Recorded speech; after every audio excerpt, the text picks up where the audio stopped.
Espero que tengan un precioso día del Señor, cada uno en su casa, aunque sabiendo y estando convencidos que Dios está con cada uno de nosotros. Quiero compartir con todos una reflexión bíblica que deseo, y esa es mi oración, que sea de mucha bendición.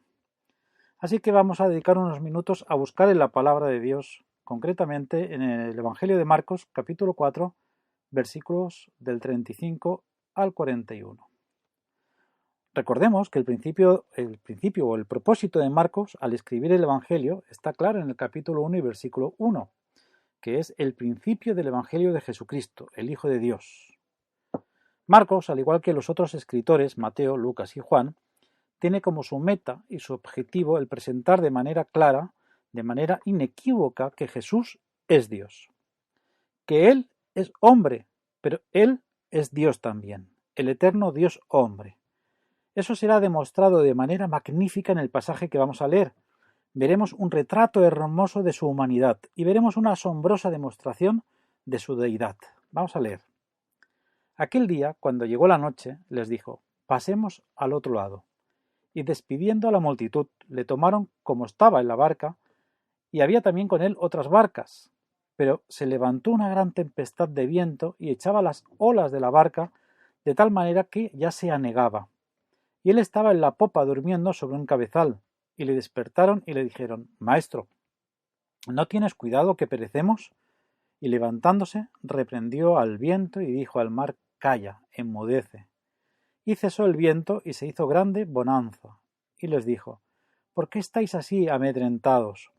¿Cómo no tenéis fe? Entonces temieron con gran temor, y se decían el uno al otro: ¿quién es este que aun el viento y el mar le obedecen? Bueno, la respuesta simple a esta pregunta es: Él es Dios, porque solo Dios tiene un poder como ese sobre el viento y las olas, o el mar. No nos debe sorprender eso, ya que oímos del testimonio de Juan, en Juan 1.1, en el principio era el Verbo, o sea, Cristo. Y el Verbo era con Dios, y el Verbo era Dios. Esto era en el principio con Dios. Todas las cosas por Él fueron hechas, y sin Él nada de lo que ha sido hecho hubiera sido hecho. Esto quiere decir que Cristo, el Verbo, es el creador de todo lo que existe. Si Él tiene el poder para crearlo, Él tiene el poder para controlarlo. En Hebreos capítulo 1 habla del Hijo de Dios, a quien Dios designó como heredero de todas las cosas. Versículo 2, a través de quien también hizo el universo. Y después en el versículo 3, y Él sustenta todas las cosas por la palabra de su poder. Así se nos dice que Dios hizo el mundo mediante Cristo, y Cristo sustenta el mundo con su poder.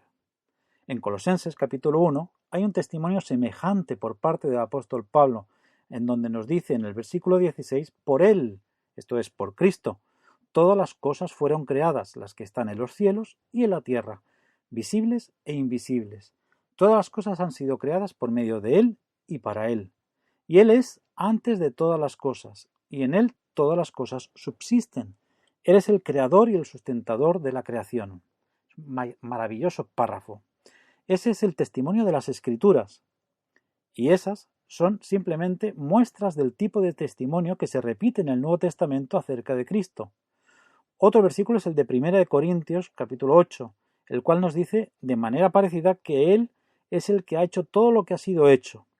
No hay más que un Dios, un Padre, de quien son todas las cosas.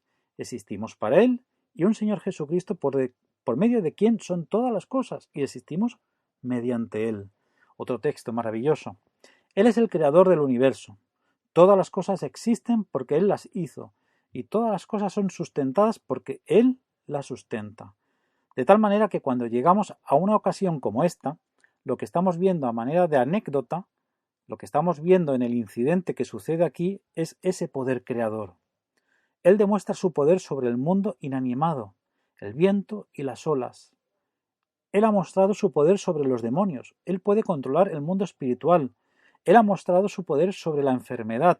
Él puede controlar al mundo humano, inclusive en su aspecto físico. Y aquí, Él tiene el poder sobre la creación natural. Eso es lo maravilloso, lo que diferencia este texto de otros muchos. Esta demostración realmente es única en el Nuevo Testamento. Hay otros milagros físicos, como la alimentación de los 5.000 y la alimentación de los 4.000, en otro lado, en donde Él crea alimento de la nada. Habla y la crea, indicando de manera clara su poder creador. Pero este es, por así decirlo, a una escala más grande, más poderosa, y el Señor no pudo haber escogido un mejor lugar para demostrar su poder sobre la creación. Este lago. Este lago es el Mar de Galilea, conocido Mar de Galilea. No es mencionado aquí por ese nombre, pero no necesita ser mencionado, porque conocemos el contexto. El ministerio de Jesús estaba llevándose a cabo en Galilea. Su cuartel general está en Capernaum, en la orilla norte del mar de Galilea.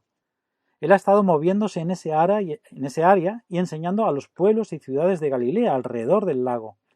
En este día en particular, él ha pasado el día entero en esa zona, en la orilla del mar. Si regresamos al capítulo 4 y versículo 1, veremos que él comenzó a enseñar junto al mar, esto es el mar de Galilea, y una multitud tan grande se le juntó que se metió a una barca en el mar y se sentó, y la multitud entera estaba junto al mar en la tierra, y él les estaba enseñando muchas cosas. La escena se repitió en varias ocasiones. La multitud era tan grande que lo empujaron, por así decirlo, hasta la orilla del agua, y la única manera de que él podía encontrar algo de espacio entre la multitud y decir lo que quería decir sería meterse en una barca y salirse de la playa y entrar un poquito en el agua.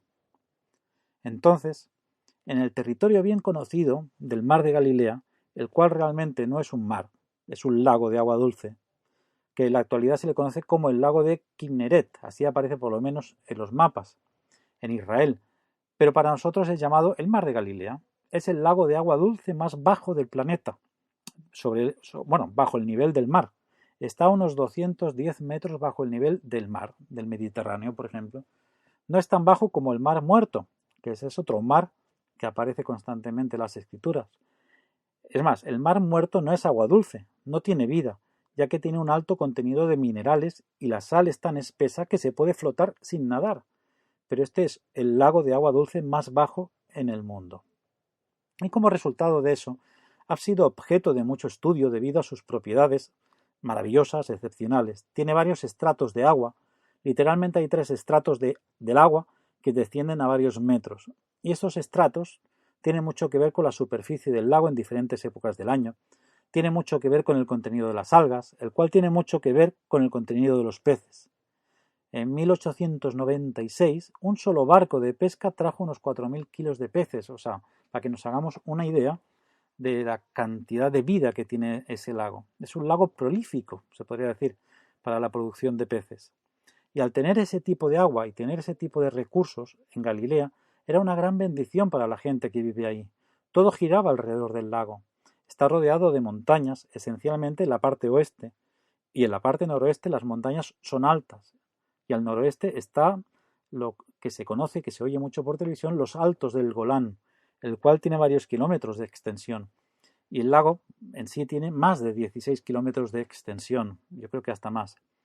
Así que el lago está en una especie de contenedor, no hay sujeto, y el agua que llega al lago viene en parte de algunos manantiales calientes, llega agua caliente ahí, que quizá por eso tiene tanta alga, como vamos a ver ahora, pero primordialmente del río Jordán, del cual fluye del monte Hermón.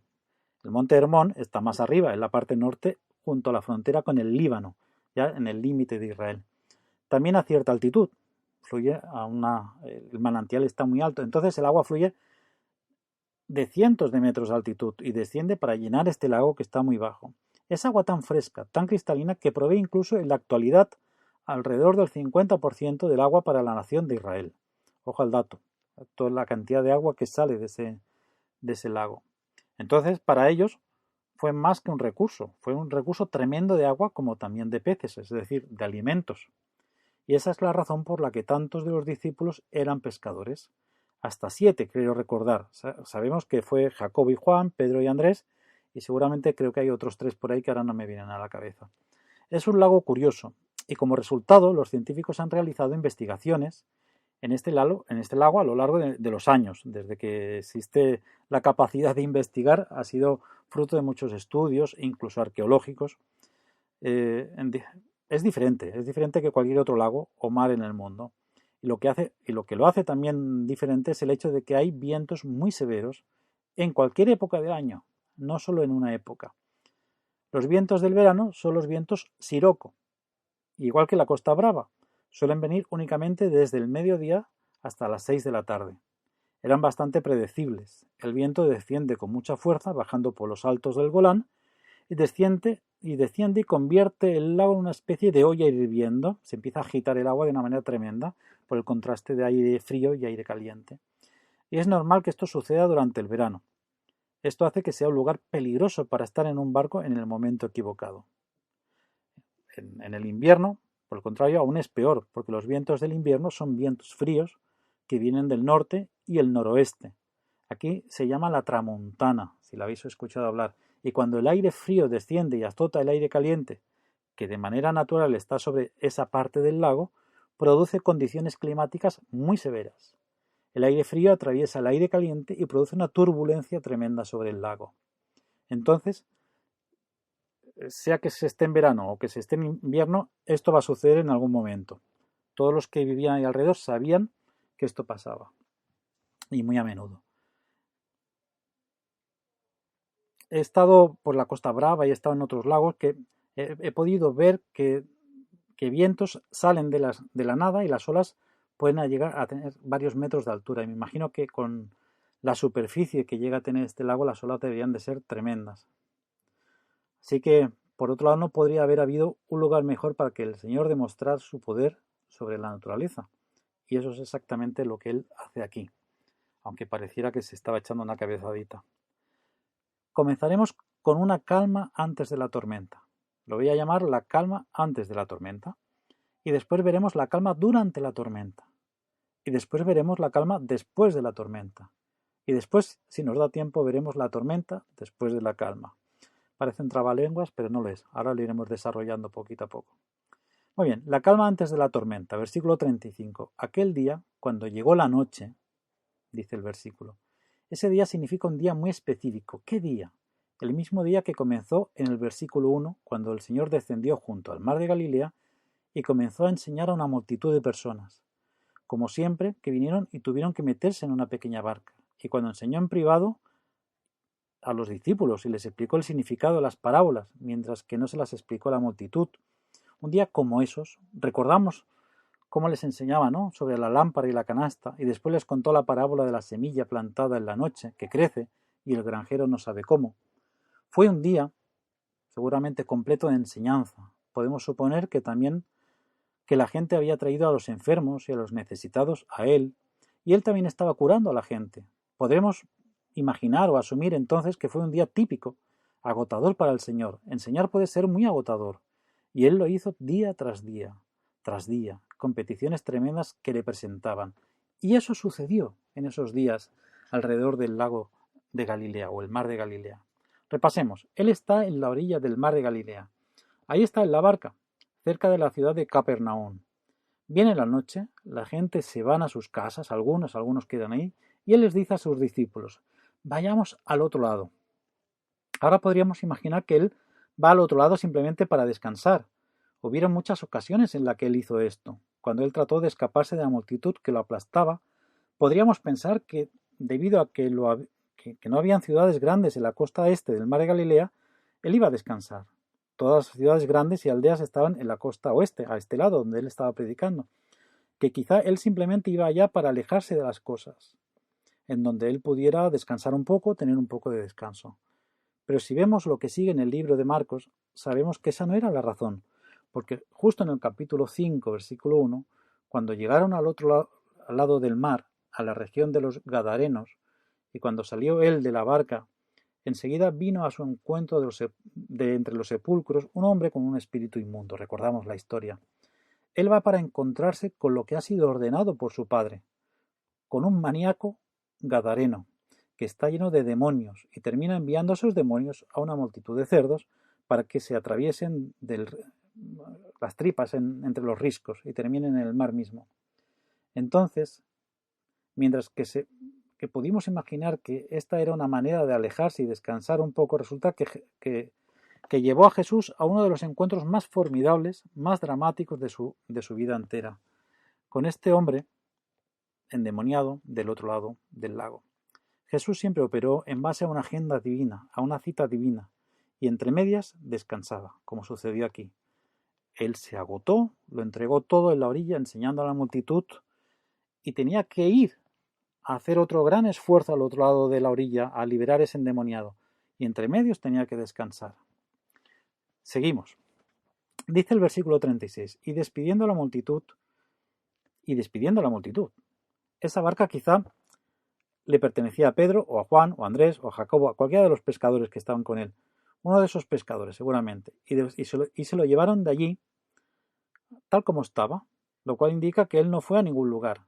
Él no se fue a cambiar, no fue a comer, no se fue a duchar, simplemente se lo llevaron como él estaba y se adentraron al agua. Y después otras barcas estuvieron con él, no sabemos cuántas ni quiénes. Pero él está en lo alto de la barca predicando, enseñando, y tal cual se metieron mar adentro.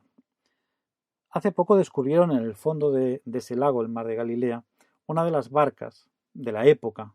Calculan que es de exactamente la misma época en la que Jesús vivió, y a partir de lo que se ve podría tener suficiente espacio como para que estuvieran de 15 a 20 personas de manera cómoda. O sea que eran barcas pequeñas, pero no tan pequeñas. Eran unas buenas barcas. Bueno, eso no iba a transportar a todos los apóstoles, evidentemente, ni a todos sus discípulos que estaban siguiendo. Entonces subieron a otras barcas, me imagino. Esas barcas tenían la capacidad de que pudieran remar, tenían remos, pero también tenían un mástil y una vela, por lo que se ha podido ver en las excavaciones arqueológicas. Y cuando venía la brisa navegaban con la vela. Salieron de la costa y estaban navegando con una brisa gentil, con las aguas en calmas, así en el atardecer, siendo empujadas hacia esa costa este.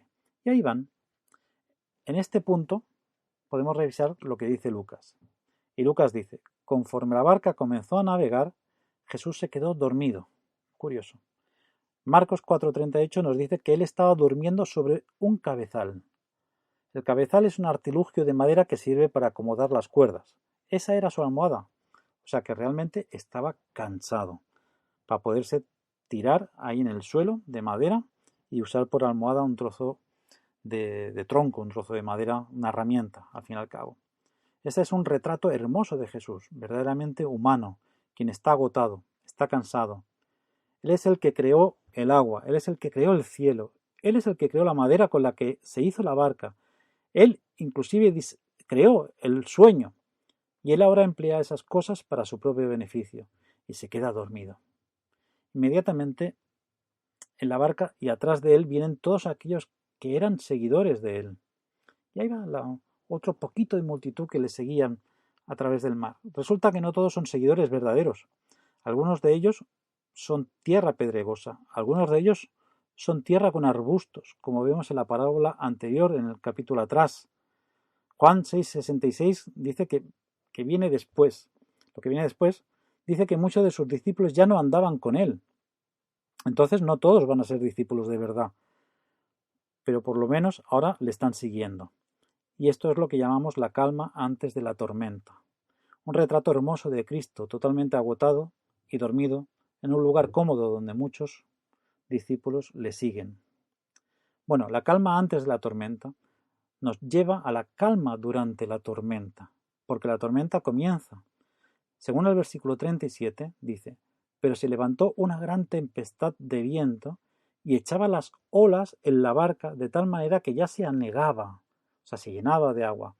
Una gran tempestad de viento, gran tempestad. Ese es un término que se utiliza para un huracán. Estamos hablando de un viento enorme. Podríamos estar hablando de un viento de unos 100 kilómetros por hora. La palabra para viento es simplemente eso. ¿Qué tipo de viento era? Un tipo de viento muy fuerte, un viento que podría ser clasificado como un huracán, como acabo de decir. Es lenguaje muy descriptivo, no es algo así subjetivo, es muy clarito, el lenguaje muy fuerte. Y Lucas dice que descendió en el lago Catabaino, o sea, descendió sobre el lago, o sea, vino de sopetón, no se lo esperaban. Simplemente descendió rápidamente por las colinas. Me puedo imaginar ese aire, si hemos visto en el Pirineo cómo el aire arrastra la nieve y la hace descender por las colinas, pues ese aire caliente que viene a tropezar con esa mezcla de aire frío y crea esas turbulencias. Si alguien ha visto la tramuntana soplar sobre el mar, En la Costa Brava entenderá mejor esta imagen, desde luego. Los mejores cálculos colocan probablemente esto en el invierno del año 29 después de Cristo. Esta sería la temporada de los vientos peores, según dicen los narradores.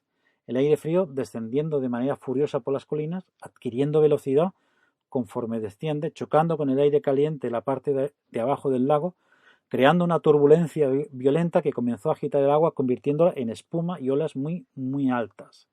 Y debido a que el lago es tan pequeño, una vez que esas olas azotaron la costa, simplemente explotaban de regreso y volvían a chocar de nuevo, y de nuevo, y de nuevo, agitando el mar como si se tratara de una gran palangana.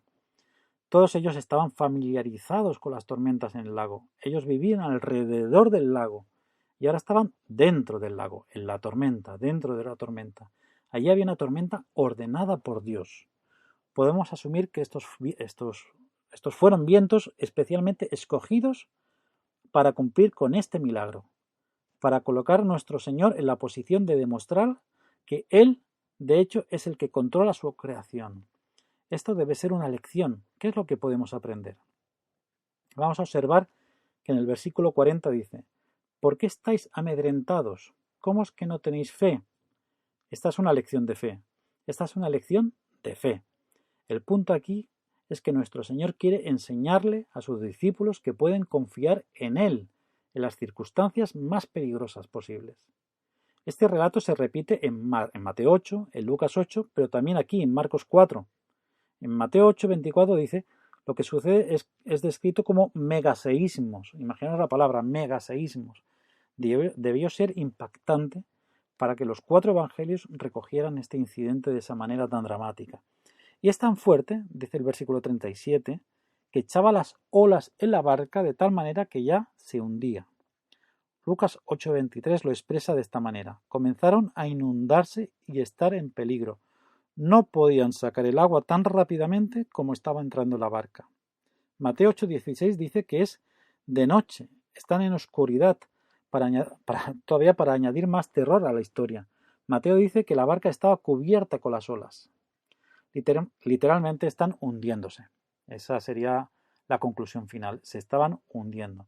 En esta pequeña barca, eso debía ser tremendo, aterrador para estos marineros de costa. Está llenándose tan rápido que el agua que no pueden enfrentar la situación. Estaban muertos de pánico. Y curiosamente Mateo dice que a pesar de la tormenta Jesús permanece dormido. Ahora, ¿acaso le da a usted, nos da a nosotros, os da a vosotros alguna idea de la verdadera humanidad de Jesús? Él duerme en medio de la tormenta. Así de cansado estaba. Dice el versículo 38, y él estaba en la popa, es decir, atrás de la barca, durmiendo sobre un cabezal. Así lo describe. Y él estaba allí durmiendo en la popa, acurrucado, usando un cabezal como almohada. ¿Alguna vez has estado así de cansado? Yo recuerdo en el servicio militar, en el barco, dormir plácidamente durante una tormenta. Una tormenta que hacía crujir el metal del casco, y unas olas de más de 20 metros que tumbaban el barco de tal manera que la cubierta se hundía en el mar y volvía a salir. Pero era un barco de 35 metros de eslora, y aparte del cansancio que yo tenía, no podía dejarme llevar por el miedo. Yo debía descansar todo lo posible, estaba obligado a descansar, para estar despierto después durante la guardia, porque la vida de mis compañeros entonces estarían en mis manos, como así ahora estaba la mía en manos del que estaba de guardia. Pero en una barca al descubierto esto es diferente. De nuevo vemos la verdad de su humanidad, ¿no es cierto? Él es un hombre real, un ser humano real. Él entiende el cansancio, y él está tan cansado que él duerme con agua azotando la barca profundamente dormido y en paz. Yo lo llamo la calma durante la tormenta. Fatigado, totalmente en calma, durmiendo sobre una almohada de madera. Él es el que está en calma en medio de la tormenta. Nadie más estaba en calma. El versículo 38 dice que le despertaron, le dijeron: Maestro, ¿no tienes cuidado que perecemos? ¿Cómo puedes estar dormido cuando estamos enfrentando esto? ¿No te importa que estamos pereciendo? Parece que le estaban recriminando. Ellos tenían muy claro el peligro, conocían en qué situación estaban y entraron en pánico. El pánico es una respuesta normal a este tipo de circunstancia. Ellos sabían que Jesús tenía poder sobre los demonios, ellos sabían que tenía poder sobre la enfermedad, ellos sabían que tenía poder sobre el mundo natural, como también el mundo sobrenatural. ¿Podía salvarnos en esta circunstancia? Estarían pensando. ¿Podría librarnos de esta tormenta? No creo que entrara en la mente de ellos que él podía detener la tormenta. Yo creo que no se lo imaginaban. Él iba a tener que ser el que hiciera algo para proveer algún tipo de salida. No tenían a ningún otro. No tenían nada, a nadie a quien recurrir. No tenían ningún lugar a donde acudir tampoco. Por cierto, la palabra para pánico es pandemón. Están gritando ahí en medio del viento fuerte y el agua que los está azotando. Están aterrorizados, gritando como locos. ¡Maestro! ¿No te importa que estamos pereciendo? Pandemón. Estaban en pánico absoluto. Lucas dice que dijeron maestro. Luego usa una palabra que es epistate, lo cual significa comandante. Después Mateo dice señor. Así que él es el comandante en un sitio, señor en otro y maestro en otra. Alguien dice, bueno, esa es una incoherencia espiritual. Pues no, no lo es. Escuchemos. Esta no es una afirmación de una vez. Esto es pánico. Usaron todas las palabras que se le ocurrieron, cualquier palabra que les vino a la mente. Estaban hablándole, gritándole desde todo ángulo posible. Maestro, amo, señor, comandante. Este no es un discurso organizado. Este es el clamor de gente aterrada, agarrada a cualquier trozo de madera, gritando, agarrándose unos a otros. Mateo 8:26 dice, estaban aterrados. Claro, iban a morir. Eso era inevitable, o al menos eso parecía. O algo no iba a suceder, y algo no iba a suceder, mejor dicho. Era un día oscuro, era largo, era un día difícil. ¿Os imagináis cuando los marineros le piden a un carpintero que los saque de la tormenta? No solo es el miedo, el terror, el pánico de encontrarse en esa situación en medio del mar como marineros, sino también la vergüenza de tenerle que pedir a un carpintero que los saque de la tormenta. Nazaret está muy lejos del mar. Jesús no fue criado en el mar. Entonces ellos no estaban buscando la solución de un carpintero para el dilema de un marinero, están buscando una solución divina. Llegados a este punto, ellos saben que Jesús tiene conexiones con Dios y saben que van a tener que tener algún tipo de intervención divina. Esa es su única esperanza y ellos lo saben. Quizá el que tiene poder divino sobre la enfermedad, el que tiene poder divino sobre los demonios, quizá Dios va a proveer algo a él que los va a sacar de esto. Y como sabes, ellos después de todo fueron criados bajo el Antiguo Testamento. Estaban muy familiarizados con los salmos. Entonces, ellos habrían conocido cosas o versículos como este de Salmos 65, del versículo de 5 al 7. Oh Dios de nuestra salvación, tú que eres la confianza de todos los fines de la tierra y del mar más lejano, que establece los montes por su fortaleza, siendo ceñido con tu poder, quien calma a los mares, las olas que rugen. Parece que ese salmo se fuera escrito para ese momento. Es más, yo me imagino a alguno de ellos que ya estaba rezando eso, estaba musitando entre labios esa oración. O podían haber recordado el Salmo 89:9. Tú gobiernas el mar cuando sus olas se levanta, tú las calmas. O quizás recordaron el Salmo 107:23 que dice, aquellos que descienden al mar en naves que hacen negocios en grandes aguas, han visto las obras de Jehová y sus maravillas en la profundidad, porque él habló y levantó un viento que levantó las olas del mar, se levantaron hasta los cielos, descendieron las profundidades, su alma se divirtió en su miseria, se tambalearon como un ebrio. Después clamaron a Jehová en su problema, y él los sacó de sus aflicciones. Él hizo que la tormenta se calmara y que las olas del mar fueran tranquilizadas. Seguro que a muchos de ellos les vino alguno de estos textos de los salmos que cantaban en sus cánticos rituales en la sinagoga. No sabemos en qué estaban pensando, pero sabían que no había solución humana, sabían que Jesús tenía acceso a Dios, sabían que él tenía acceso al poder divino. Nunca habían visto algo como eso. Ellos nunca lo habían visto actuar en ninguna situación como esta. De todos los milagros que él había hecho, ninguno de ellos es para liberarlos del peligro. Pero ¿a quién más se le iban a pedir? ¿A quién más se puede volver hacia ellos? Van a su maestro, al que han visto hacer milagros, y ponen su fe simple, humilde, débil, pequeña, como también es llamada, en Jesús, lo cual entonces lleva a la calma después de la tormenta. Vemos el versículo 39, y levantándose ahí de la popa y del cabezal, reprendió al viento, reprendió y dijo al mar, calla, enmudece. ¡Wow! Habían despertado a Jesús, típico de la gente que está en aflicción, en desesperación. Quizás estaban pensando en el Salmo 10, versículo 1, ¿Por qué estás lejos, oh Jehová? ¿Por qué te escondes en medio del problema? O el Salmo 44, levántate. ¿Por qué duermes, oh Jehová? ¿Por qué escondes tu rostro? El Señor oyó sus clamores desesperados y se levantó y reprendió el viento y después le dijo al mar, calla, enmudece. No hay teatro en esto, no hay griterío, no hay espectáculo. Él le habló al viento y el viento se detuvo de manera instantánea.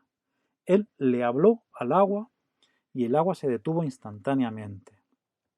El agua y el viento reconocieron la voz de su creador. Así como él le diría a la muerte que librara a Lázaro, él le dice al viento y a las olas que obedezcan su voluntad. Ambos se detuvieron. Marcos dice que se hizo grande bonanza. Grande es mégalo. La palabra griega que se usa ahí es mégalo. Así que es una mega calma. El lago entero estaba tan tranquilo como un pequeño charco, como una balsa de aceite, diríamos hoy en día. El viento se detuvo inmediatamente y las olas se aplanaron. Esto no habría sucedido si el viento se hubiera detenido. Las olas todavía tendrían que haber llegado a la costa y haber chocado y hubiera habido una pequeña marejadilla hasta que quedaran eso. No, pero fue inmediato. Ese fue el gran milagro. Los vientos se detuvieron, pero él detuvo los vientos y al mismo tiempo detuvo el agua simplemente al hablar. Es maravilloso el poder de su palabra, el poder de la palabra de Jesús. El poder sobrenatural de Jesús es tal que con una palabra millones de caballos de fuerza en el viento son detenidos. Millones de litros de agua son detenidos y llevados a una calma total. Me puedo imaginar la cara de los discípulos que estaban en las barcas. ¿Y qué es lo que Marcos nos está diciendo con todo esto? Que estamos viendo al Creador aquí. Este es el Hijo de Dios. Él es el Hijo de Dios como lo probó su nacimiento, como lo probó su victoria sobre Satanás, lo probó su enseñanza, lo probó su poder milagroso y probado mediante su control tremendo de la creación, como hemos visto en este versículo. Sí, Él puede producir la nueva creación. Sí, Él puede restaurar la tierra a características como las del Edén. Sí, Él puede hacer que el desierto florezca como una rosa. Sí, Él puede cambiar la naturaleza, de tal manera que el león se acueste con el cordero y que un niño pueda jugar en el foso de la serpiente. Sí, Él tiene ese poder. Él tiene poder completo sobre la naturaleza y Él la controla, Él la creó, Él la sustenta y Él la va a recrear en el futuro. Él va a ser quien creará unos nuevos cielos y una nueva tierra.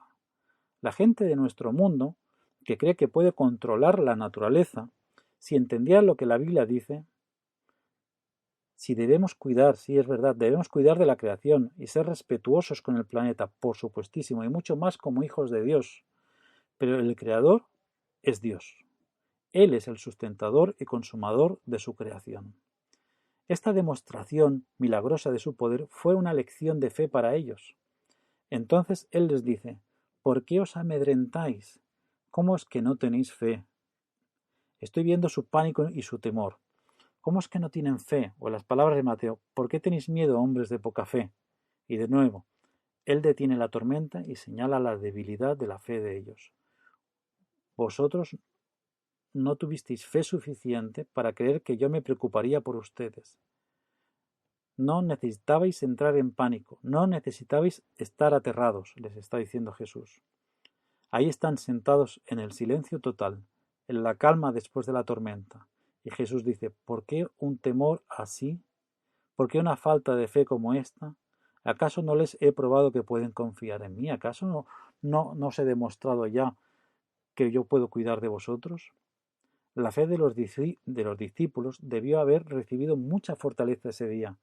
Así debería de haber sido, pero su reacción realmente no demuestra eso. Nos gustaría que hubieran dicho, Señor, nosotros nunca más volveremos a temer mientras que tú estés con nosotros. No nos vamos a preocupar por nada. hemos visto lo suficiente, estamos convencidos. Pero realmente esa no fue su reacción. Su reacción es predecible. Versículo 41, el último punto. Esto es la tormenta después de la calma. Entonces temieron con gran temor.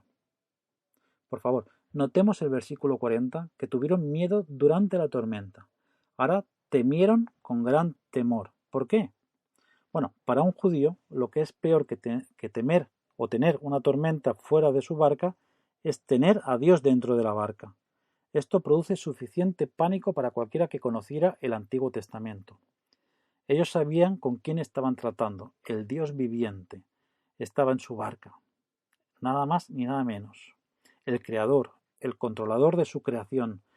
El terror los sacudió. Estaban en pánico. Otra vez, sí, estaban en pánico, atemorizados. ¿Os acordáis en otra ocasión en el mismo mar cuando Pedro no pudo pescar, en Lucas 5, que dice, y Jesús dijo, intenta desde este otro lado de la barca, y Pedro aventó su red allí y tenían tantos peces que lo podían subir a la barca? ¿Y cuál fue la respuesta de Pedro? Señor, apártate de mí, porque soy pecador. ¿Qué tipo de reacción es esa? Esa es la reacción de alguien que sabe que el Creador controla todos los animales vivos, todos los peces del mar, y van a donde Él les dice que vayan. Eso es aterrador, porque si uno ve a Dios, entonces Dios nos ve. Nosotros vemos su gloria, pero Él ve nuestro pecado. Esa es una respuesta muy normal a lo largo de las Escrituras. Abraham, en Génesis, también vemos que él tuvo la misma reacción, una especie de pánico inmediato cuando él tuvo un encuentro con Dios y se dio cuenta del tipo de hombre que era. Y Manoac, el padre de Sansón, llegó a casa y le dijo a su esposa, vamos a morir, escribe el testamento, se acabó. Y ella dijo, ¿por qué? Vi a Jehová.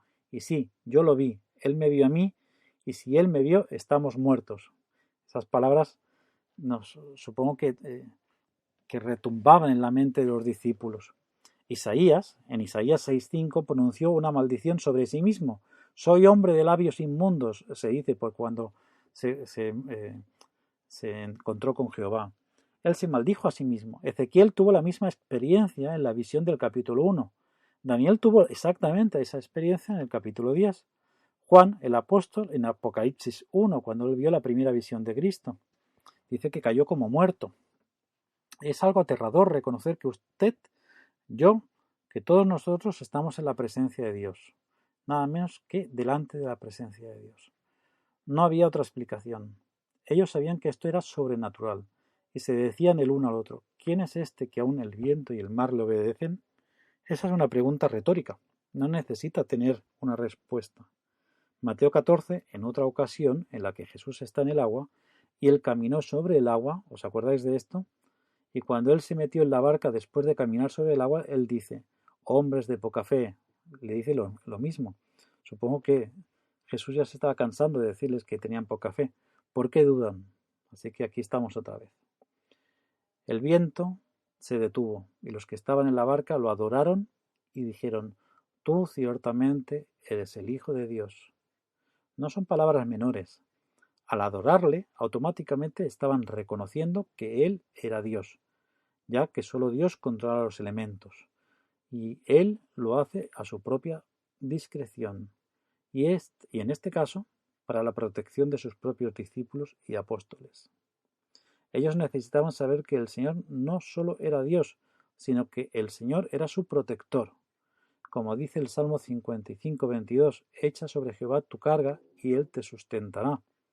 O ya en el Nuevo Testamento, en 1 de Pedro 5:7, que dice, echando toda vuestra ansiedad sobre Él, porque Él tiene cuidado de vosotros. El Señor está diciendo dos cosas aquí. Él está expresando su deidad, en la expresión de poder, y Él está comunicando su compasión, su empatía y su cuidado por los suyos, para protegerlos de muerte prematura. ¿Acaso eso significa que los cristianos no mueren? No, no estoy diciendo esto. Pero no mueren, sino hasta que su tiempo haya llegado. Y hasta ese entonces el Señor protege y cuida y persevera a los suyos como aquí lo hizo. Así que ya sea que estemos pasando, por la peor de las tormentas o por una calma sosegada, sabemos que Dios tiene el control Y lo que es más importante aún, Él está con nosotros en la barca, todos los días hasta el fin del mundo. Bendiciones.